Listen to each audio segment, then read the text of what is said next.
तो नमस्कार बच्चों, आ गए हम अपनी अगली क्लास लेकर। जो हमने पिछली क्लास में किया था, करंट और वोल्टेज को हमने स्टडी किया था। जो हमारे 10th क्लास का इलेक्ट्रिसिटी टॉपिक चल रहा है, और उसमें हमने डिस्कस किया था कि कैसे कोई चार्ज मूव करता है, मोशन ऑफ चार्ज की वजह से करंट प्रोड्यूस होता है, और जो डिफरेंस क्रिएट होता है दो एंड के अंदर, दो एंड में कोई भी कंडक्टर, उसके दो एंड के अंदर जो डिफरेंस क्रिएट हो जाता है उसी को हमने क्या बोला था, पोटेंशियल डिफरेंस। यानी वो अपनी प्रीवियस स्टेट में जाने के लिए कितना एफर्ट लगा सकता है, वही क्या था, उसका पोटेंशियल डिफरेंस था। जैसे हमारी घर वाली बैटरी है, कार वाली बैटरी है, वो सारी जनरली 12 वोल्ट की होती हैं। और हमने और कहाँ कहाँ देखा है, जैसे हमारे रिमोट के अंदर डलने वाले सेल्स हैं वो 1.5 वोल्ट के हैं, हमारे फ़ोन के अंदर लगने वाली बैटरी है वो 5 वोल्ट की है। जनरली हमारे जो भी USB रनिंग जितने भी डिवाइसेस होते हैं वो सारे ही 5 वोल्ट के ऊपर रन करते हैं। तो ये चीज़ें हमने डिस्कस कर ली थी कि सर पोटेंशियल डिफरेंस क्या होता है और करंट क्या होता है। तो बेसिकली इलेक्ट्रिसिटी हमें समझ में आ गया था। आज हम पढ़ेंगे कि एक साइंटिस्ट है हमारे, ओम, जिनका नाम है जॉर्ज साइमन ओम। उन्होंने ना हमें एक प्रॉपर एक लॉ दिया था, जिस टाइम उन्होंने बताया कि एक प्रॉपर एक कंडीशन के अंदर ना कैसे वोल्टेज और करंट रिलेट करते हैं। तो आओ इसको स्टडी करते हैं। किसको? ओम्स लॉ को। बेटा ओम्स लॉ, साइंटिस्ट जो थे उन्होंने ये कहा कि एक प्रॉपर एक फेवरेबल कंडीशन कौन सी सर? बेटा टेम्परेचर सेम हो, सिचुएशन सेम हो, कंडक्टर सेम हो।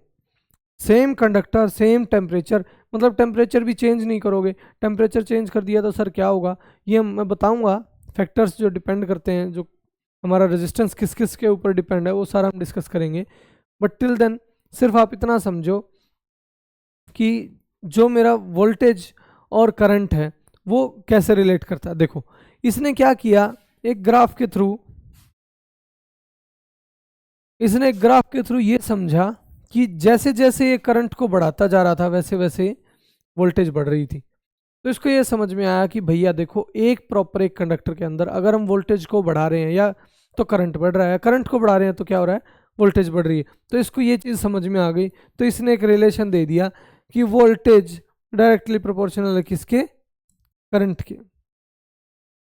वोल्टेज डायरेक्टली प्रोपोर्शनल है किसके? करंट के। तो इसको ये चीज़ समझ में आ गई थी।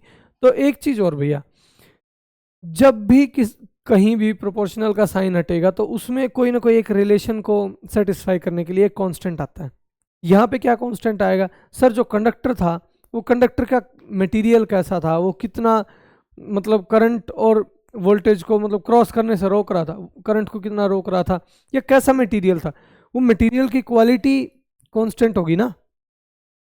बाकी सारी चीज़ें चेंज हो सकती है। टेम्परेचर हमने बोल ही दिया सर कांस्टेंट है, उसको तो हमें काउंट करना ही नहीं है, कांस्टेंट चीज़ ऑलरेडी कैंसिल हो चुकी है। बट एक ऐसी चीज़, जब भी हम कहीं कंडक्टर को चेंज करेंगे तो वहाँ पे क्या होगा, रेजिस्टेंस की वैल्यू चेंज हो जाएगी। But for a dedicated conductor resistance की वैल्यू सेम रहेगी। जैसे ये पूरी सिचुएशन ना एक प्रॉपर एक कंडक्टर के अंदर बनाई गई है, मतलब एक कंडक्टर से ही ये सेटिस्फाई हो रही है। तो वोल्टेज डायरेक्टली प्रोपोर्शनल है करंट के, तो प्रोपोर्शनल का साइन हट के क्या लग जाएगा, रेजिस्टेंस। सर रेजिस्टेंस कांस्टेंट कैसे? आओ देखते हैं। बेटा यूं बताओ, ये मेरे पास एक कंडक्टर है,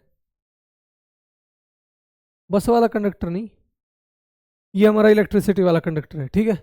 इस कंडक्टर के ऊपर ना इस साइड से करंट लगा, मतलब क्या वायर कनेक्ट की, और इसमें पॉजिटिव, इसमें नेगेटिव, ठीक है। इस साइड फ्लो करेगा पॉजिटिव टू नेगेटिव। एक चीज़ और, अगर आपने पिछली क्लास में ध्यान से पढ़ा हो तो, कि इलेक्ट्रॉन की मोशन अपोजिट होती है, जो हम कन्वेंशनल करंट बोलते हैं उससे।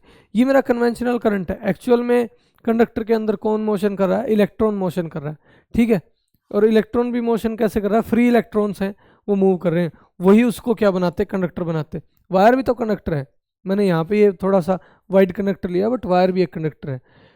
तो इस कंडक्टर के अंदर ना, यूं मान लो ये कंडक्टर तो फिक्स है, ऐसा थोड़ी होगा कि जैसे ही मैं करंट की वैल्यू बढ़ाऊंगा या जैसे ही वोल्टेज की वैल्यू बढ़ाऊंगा तो कंडक्टर चेंज हो जाएगा, नहीं होगा ना कभी। यानी कि ये वैल्यू तो सर फिक्स है, इसको तो मैं क्या लिख देता हूँ सर, ये वैल्यू तो मेरी क्या है, कांस्टेंट है, ठीक है। और उसको मैंने बोल दिया क्या, रेजिस्टेंस। क्या बोला, रेजिस्टेंस। क्यों बोला वो भी आपको बताऊंगा, हर एक कंडक्टर एक रेजिस्टेंस है। ये चीज़ भी मैं आपको अभी जिस टाइम रेजिस्टेंस को स्टडी करेंगे तब बताऊंगा।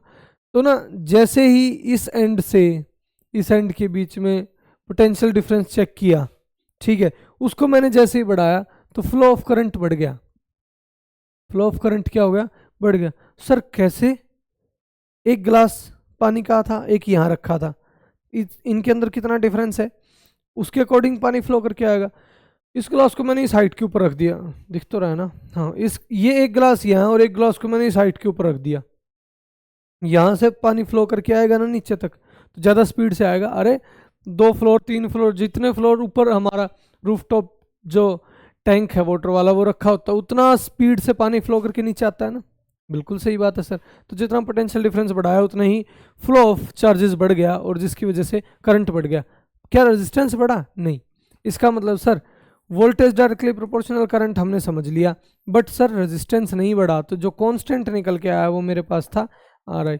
इसी को लिखेंगे V is equal to I R. और हम ये भी लिख सकते हैं V बाय आई हमेशा कांस्टेंट रहेगा। अगर V बढ़ा दी एक जगह पे, यहाँ पे मैंने वोल्टेज बढ़ा दिया 220 वोल्ट और यहाँ करंट है मेरा 2 एम्पियर, यहाँ आगे जाके देखा अगर मैंने, तो अगर मेरी वोल्टेज यहाँ पे 110 वोल्ट है तो यहाँ पे क्या हो जाएगा? 1 एम्पियर करंट हो जाएगा। ये मतलब रेशियो मेंटेन करने के लिए। अदरवाइज ना इसके अंदर एक लॉ है हमारा, प्रॉपर एक कंसेप्ट है कि ट्रांसमिशन जब भी करते हैं इलेक्ट्रिसिटी का, तो हम क्या करते हैं, वोल्टेज को स्टेप अप कर देते हैं, मतलब बढ़ा देते हैं वोल्टेज, ताकि करंट घट जाए, करंट की वैल्यू कम हो जाए और आगे जाके कम लॉस हो हमारा एनर्जी का। I²R करके फॉर्मूला है, वो मैं आपको आगे बताऊंगा। टिल देन आओ आगे पढ़ते हैं रेजिस्टेंस क्या होता है। अभी हमें समझ में आ गया कि सर रेजिस्टेंस एक कंडक्टर की जो भी क्वालिटी है उसके ऊपर डिपेंड करता है, वो कैसे है क्या है वो बताओ हमें एक बार। बेटा रेजिस्टेंस है रुकावट, इसका सीधा सीधा मैं अगर लिखूं तो क्या आंसर है? रुकावट। रेजिस्टेंस क्या है? रुकावट। कोई भी चीज मूव कर रही है, ठीक है, मूव करने में क्या क्या फैक्टर्स डिपेंड कर सकते हैं कि वो रुके। देखो गाड़ी से एग्जांपल ले लो, या बाइसाइकिल या कार बाइक, जो भी आपका एग्जांपल, आपकी मर्जी। मैंने एग्जांपल लिया है कि एक कार मूव कर रही है रोड के ऊपर, तो उसके अंदर ना कौन कौन से फैक्टर डिपेंड कर सकते हैं? सर एक तो रोड कैसा है, फर्स्ट पॉइंट, रोड कैसा है।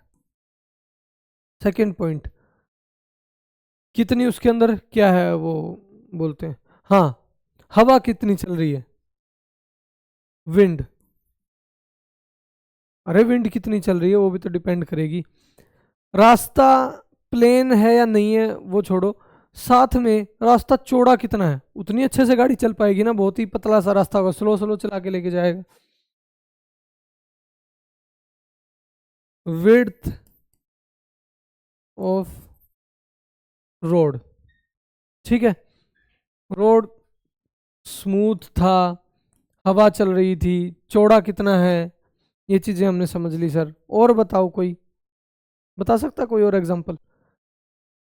मेरे अकॉर्डिंग तो अगर मैं मानूं तो अगर रास्ते में घास फूस झाड़ियाँ ऐसी होंगी तो भी व्हीकल को चलने में प्रॉब्लम होगी ना, है ना। तो क्लीनलीनेस बोल सकता हूँ। ये सारे पॉइंट्स हैं। चलो इसके बारे में थोड़ा सा और लिखते हैं। ये तो कार थी, वाटर वाटर का एग्जांपल लेते हैं। बेटा पानी जब भी चलेगा कहीं भी, किसी भी मतलब रास्ते से, कोई कैनाल है या जो भी नाली झरना जो कुछ भी है, उसमें से जब भी चलेगा तो ये किस किस फैक्टर पे डिपेंड करता है? एक तो सर ये जाएगा, जितना अच्छा स्लोप बन रहा होगा, जितना स्मूथ होगा ना रास्ता, उसमें से जाएगा। सही बात है ना। यानी कि स्मूथ वे चाहिए इसको। क्या बेटा रास्ते में झाड़ियाँ होंगी और मतलब घास फूस उगा हुआ होगा, आप लोग जो भी फार्मिंग बैकग्राउंड से हैं वो समझ गए होंगे कि खेत में जब भी किसी भी कैनाल से पानी को क्रॉस करवाना होता है, कोई भी नाली है, तो उसके अंदर से ना अगर घास फूस है तो पानी को बहुत देर लगती है पहुंचने में, यानी कि एफर्ट्स लग रहे हैं, तो हम उसको सफाई कर देते हैं। यानी कि क्लीन वे, स्मूथ भी चाहिए क्लीन भी चाहिए। और एक और एग्जांपल, एक तो पतली सी पाइप है और एक पूरी खुली चौड़ी पाइप है, तो किस में से पानी जल्दी फ्लो करके जाएगा? जो कैसी है, विड्थ वाइड जो पाइप होगी हमारी उसमें से फ्लो करके जाएगा। तो यही सेम फैक्टर्स हैं। तो आओ आगे स्टडी करते हैं उसके ऊपर, है ना। तो सुनो बेटा, रेजिस्टेंस है ना, रेजिस्टेंस है बेसिकली रुकावट। अब सुनो, ये मेरे पास बैटरी थी, ये मेरे पास क्या थी? बैटरी। इसके चार्जेस यहाँ हैं, मैंने बोला था ना अगर याद हो तो कि यहाँ सारे चार्जेस स्टोर हो गए हैं, इकट्ठे कर लिए हैं, और यहाँ पे चार्जेस बहुत ज़्यादा हो गए हैं। अब ना मैंने चार्जेस को यहाँ स्टोर कर लिया, इनको चाहिए एक रास्ता यहाँ पहुँचने के लिए, इनको एक रास्ता चाहिए ना यहाँ पहुँचने के लिए। अब इस रास्ते तक पहुँचने के लिए ये क्या करेंगे, है ना। सुनो, यहाँ से चल के यहाँ पहुँचने के लिए इनको चाहिए बिल्कुल स्मूथ रास्ता, जितना जल्दी हो उसके। तो मैंने क्या किया, एक तो रास्ता बनाया ये, एक मिनट इसको रब कर देता हूं मैं। एक तो मैंने रास्ता बनाया ये, दिख गया सबको। और एक मैंने रास्ता बनाया ये इतना घूम के यहां से, और ये तो फर्स्ट वे, ये बनाया सेकंड वे। अगर मैंने इस रास्ते की जगह पर रबड़ लगा दिया, ये रबड़ का रास्ता है, तो क्या करंट मूव कर पाएगा? नहीं सर। क्यों? फ्री इलेक्ट्रॉन नहीं है, कंडक्टर नहीं है वो। ठीक है, मैंने सर कंडक्टर तो ले लिया, बट अब मुझे यूं बताओ किस रास्ते से जल्दी पहुंचेंगे? ऑब्वियसली सर, हम अंधे थोड़ी हैं, ये रहा शॉर्टेस्ट वे है कहाँ तक पहुंचने का? दूसरे एंड तक। पोटेंशियल जो डिफरेंस आया है उसको कवर करने के लिए ये इजीली चले जाएंगे, इस रास्ते से जल्दी जाएंगे। अब मैं आप सबको एक चीज पूछता हूं, ये तो है ट्रैफिक वाला रास्ता, ये क्या है? ट्रैफिक वाला रास्ता। और ये है हाईवे। अब किससे जल्दी जाएंगे? सर ये तो हम समझ गए, ये तो सिटी का वे, ये हो गया बाईपास। बाईपास तो फुल चौड़ा है सर, यहाँ से तो चार्जेस बहुत जल्दी जाएंगे। तो कैसे जाएंगे? यहाँ से स्लो और यहाँ से फास्ट। सही बात है, वहाँ से स्लो जाएंगे, यहाँ से फास्ट। तो सर हमें ये चीज़ तो समझ में आ गई कि जितना रास्ता खुला होगा उतना ही कम रुकावट मिलेगी उसको। रुकावट क्या थी? अरे हर एक चीज़, जैसे मैं घरों के अंदर से क्रॉस करके नहीं जा सकता, तो ये तो मेरे लिए इंसुलेटर है, बट मैं रोड से जा सकता हूँ ना, रोड से जा सकता हूँ, यानी वो मेरे लिए रास्ता, वो मेरे लिए कंडक्टर है। हर एक ऐसा हर एक ऐसा मटेरियल जो करंट को पास करवा सकता है वही रेजिस्टेंस है। बहुत बात को समझो बहुत ध्यान से, हर एक मटेरियल जो करंट को पास करवा सकता है वही रेजिस्टेंस है। अब सर आप कहोगे रेजिस्टेंस कैसे सर? रेजिस्टेंस तो रुकावट है बेटा, किसी में ज़्यादा होगी किसी में कम होगी। बिल्कुल कम होगी तो उसमें से एकदम से करंट फ्लो करके चला जाएगा, जिसमें सबसे ज़्यादा होगी उसमें से बहुत कम करके जाएगा। अब मैं आप लोगों को एक सिचुएशन देता हूँ, एक तो घर पे पानी गर्म करने वाली रॉड, ये गीज़र, और एक है मेरे पास मेरे मोबाइल फ़ोन का चार्जर। तो आप यूँ बताओ सबसे ज़्यादा करंट किस में से फ्लो करेगा? बताओ, पानी वाली रोड से या चार्जर से? सर पानी वाली रोड से। और सबसे ज़्यादा रेजिस्टेंस किस में होगा? सर रेजिस्टेंस होगा सबसे ज़्यादा किस में? उसमें क्या बोलते हैं, चार्जर में। क्यों सर? वो तो बहुत छोटा सा है। बेटा बेशक छोटा सा हो, वो करंट को रोकेगा जितना उसकेगा, जितना उसकेगा करंट को रोकेगा, सो दैट करंट ज़्यादा ट्रैवल ना करके जाए। और ज़्यादा ट्रैवल कर गया तो वो क्या हो जाएगा? वो जल जाएगा फ़ोन, मतलब जो भी ख़राब होना होगा, शॉर्ट सर्किट हो जाएगा, जो भी प्रॉब्लम होनी होगी। तो सर ये चीज़ हमें समझ में आ गई। चलो ये आगे मैंने स्लाइड ही बना रखी है, factors on which resistance depend. इसमें पहला तो लिखते हैं सर, फर्स्ट है कितनी विड्थ होगी, किसकी? कंडक्टर की। समझ में आ गया ना। ये था जैसे, ये तो पतला रास्ता था जिसमें जहां से जाने में प्रॉब्लम हो रही थी, ये पूरा हाईवे था खुला, खुला चौड़ा हाईवे, मस्त मजे से निकल के गया। ठीक है सर, एक चीज हमें समझ में आ गई। अब दूसरी बात सुनो बेटा, एक तो यही हाईवे है और इसी के साथ इससे भी बड़ा एक हाईवे बना देते हैं, बनाए।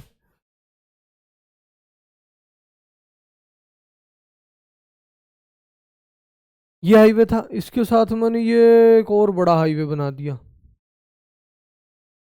ये वाला जो हाईवे था, इसके अंदर अब उग चुकी है घास। क्या उग चुकी है? वीड। इसके अंदर क्या उग चुकी है? वीड, बहुत सारी, मतलब रास्ता बहुत, वीड्स बोलते हैं ना, वीड्स उग चुकी है, प्लूरल होगा। बट ये है बिल्कुल स्मूथ, इसमें कोई भी मतलब ऐसे रुकावट नहीं है, यानी कि क्वालिटी, क्वालिटी ऑफ वे। ये भी हाईवे है, ये भी हाईवे है, इसकी क्वालिटी लो है, ये टूटा फूटा है, कहीं घास उगी है, कहीं कुछ है, गाड़ी भाग नहीं पा रही है। यहाँ तो ट्रैफिक था, नो डाउट, यहाँ भी भाग नहीं पा रही है। बट एक और ये है, इसको मैं बोलूँ express way,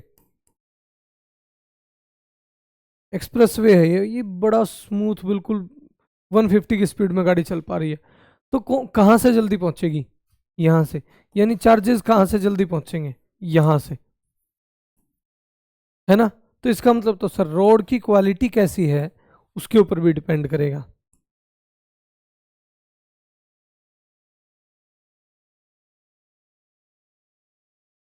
quality, quality means material.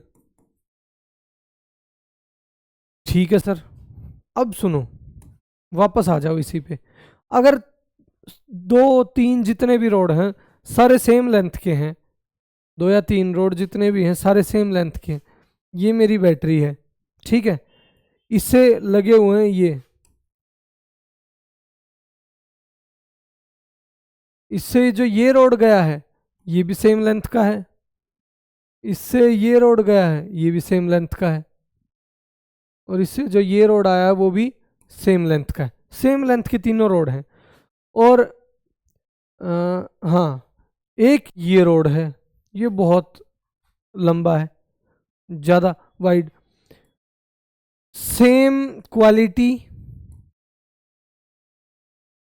सारे सारे के सारे रोड सेम क्वालिटी के हैं, ये रोड भी, ये भी, ये भी, ये भी, सारे सेम क्वालिटी के रोड हैं, और सेम रास्ते से गए हैं, मतलब सेम टाइप के, सेम चौड़े हैं, सेम स्मूथ रोड है सारे के सारे। तो किस रोड से जल्दी पहुंचेंगे? सर इस रोड से जल्दी पहुंचेंगे, इन तीनों से, मतलब ये तो सेम थे, इन तीनों से जल्दी पहुंचेंगे, इससे लेट पहुंचेगा, सॉरी उल्टा लिख दिया, इससे लेट पहुंचेगा। क्यों सर? बेटा लेंथ ज़्यादा होगी ना, क्वालिटी सेम है, ना शहर में ट्रैफिक है ना बाईपास पे ट्रैफिक है, शहर भी खाली पड़ा है, रात का टाइम है, तो इंसान को कहाँ से निकलना चाहिए? बाईपास से नहीं, शहर से निकलो, इजी रहेगा, क्योंकि शॉर्टेस्ट पाथ है। वहाँ से तो तब निकल रहे थे ना बाईपास से, तो जब शहर में ट्रैफिक था, यानी शहर के रोड भरे हुए थे। यानी कि मुन्ना, जो मेरा थर्ड फैक्टर है वो पता है क्या है? Length of conductor. इन सब चीज़ों के ऊपर मेरा रेजिस्टेंस डिपेंड करेगा, और जो रेजिस्टेंस डिपेंड करेगा उसको बोलेंगे रेजिस्टिविटी।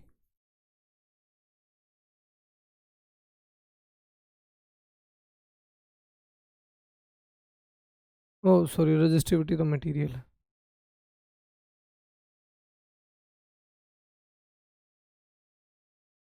लिख ही देते हैं, मटेरियल इज रेजिस्टिविटी,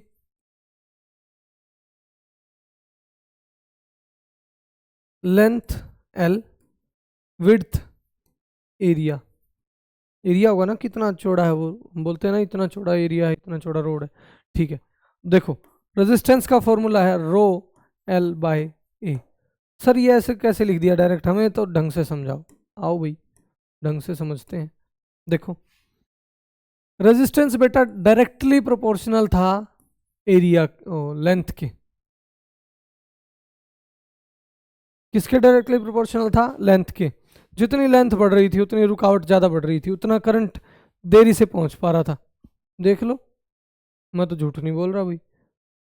जितनी लेंथ बढ़ा दी थी उतना करंट देरी से पहुंचा था, जितनी लेंथ कम थी उतना जल्दी पहुंच गया था। ठीक है सर, ये हमने समझ लिया कि रेजिस्टेंस डायरेक्टली प्रोपोर्शनल है किसके, लेंथ के। रेजिस्टेंस इनवर्सली प्रोपोर्शनल है एरिया के। वो कैसे सर, आओ बेटा। ये एक्सप्रेसवे था फुल खुला चौड़ा बिल्कुल स्मूथ, इससे गाड़ी फुल भागती हुई जा सकती है, इधर उधर भी बहुत खुला है और भी गाड़ियां जा सकती हैं, है ना।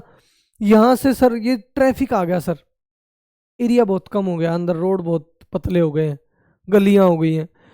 अब उसके अंदर से जल्दी जा पाएंगी गाड़ियां, या जो फुल चौड़ा एक्सप्रेसवे होगा उससे, सर एक्सप्रेसवे से जल्दी जा पाएंगी, सही बात है। यानी कि यहाँ से जल्दी निकल के जाएगा कौन, चार्ज, यहाँ से चार्ज जल्दी निकल के जाएगा। तो आओ सर, अगर एरिया बढ़ा दिया तो रेजिस्टेंस घट जाएगा, रुकावट कम हो जाएंगी।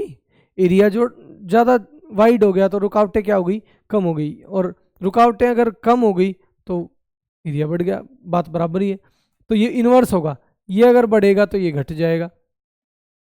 एरिया कम होगा ना तभी रेजिस्टेंस बढ़ा होगा, अगर एरिया बढ़ा दें तो रेजिस्टेंस क्या हो जाएगा, कम हो जाएगा। ये हमने समझ लिया है।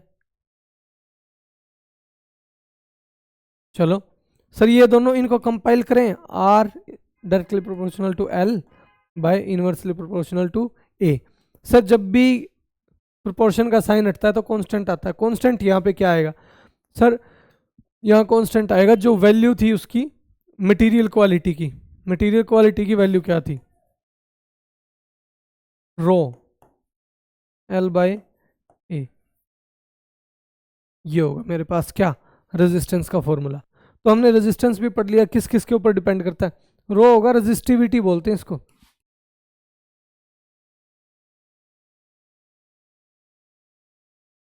रेजिस्टिविटी, हाँ इनकी यूनिट तो बतानी मैं भूल ही गया। रेजिस्टेंस की होती है बेटा ओम। ये सिंबल लिखते हैं, ऐसा बना होता है, ढंग से बना के दिखा दो।